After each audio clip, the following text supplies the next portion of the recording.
My name is Monica Tanner, and I'm a relationship expert and coach specializing in helping couples ditch resentment and roommate syndrome and get to connecting, communicating, and committing to writing and living out their own unique happily ever after love story. Today, I'm going to be talking about 5 things you can do to rekindle the love in your marriage if it's gone cold. My first tip is about deciding to make your marriage a priority. That means that you prioritize your marriage relationship above any other relationship besides your relationship with yourself and with a higher being. So if you're religious, it would be your relationship with God first, your relationship with your spouse second, your relationship with your kids third, and then all your other relationships, friendships, and priorities come in order after those top 3. So most people I talk to understand this on a very surface level. But if I ask them to account for their time and energy, those stats would tell a very different story. Most of us are too wrapped up in other things that may seem important or urgent at the time and leave their most important relationships for last. So for my first tip, it's to actually spend time, energy, and financial resources on your marriage. The second thing you need to rekindle the passion in your marriage is daily connections. This means getting together with your spouse for at least 20 minutes out of the 1,440 minutes that we all have during the day. Now, here's the funny thing about time. It doesn't matter how strong, connected, wealthy, or powerful you are, we all have the exact same amount of time. So if you're truly committed to your marriage, you'll spend at least 20 minutes with your spouse each day learning about their inner world. This means asking deep questions like, what are some things you're learning today? What are you excited about? How can I make your life easier for you? And then sincerely listening for their answers. Even if you spend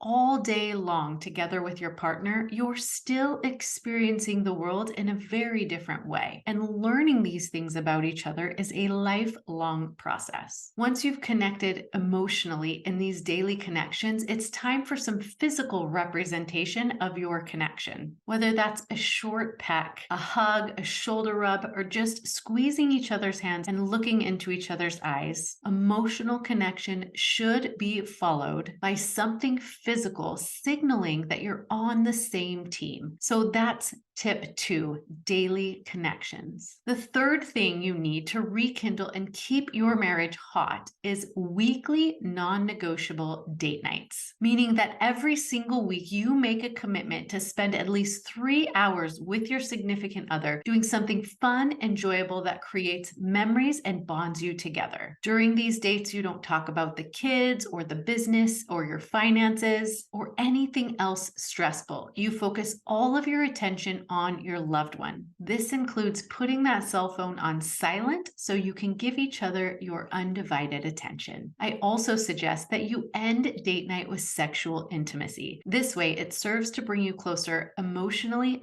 physically, and sexually. So that's tip number 3, weekly date nights. Do not miss them. The fourth thing you need to keep passion alive in your marriage is to get comfortable with conflict. Most couples are so uncomfortable with conflict because they don't know how to manage it well. So they create all kinds of ways to avoid it at all costs. This causes a marriage to grow cold because so often one or both partners begin to withdraw from the relationship and stop sharing their true feelings in order to keep the peace. But you didn't marry your clone, so of course there's going to be conflict, including differences of opinion, preference, worldview, and desire. These differences are what keep the passion in your marriage alive because it allows each partner to be an individual who is constantly growing, changing, learning, and sharing themselves with another person. It's not only normal and healthy to have conflict, but it's also how you innovate and grow and gain new perspectives. So tip number 4 is to embrace conflict and learn how it can work for you in your relationship.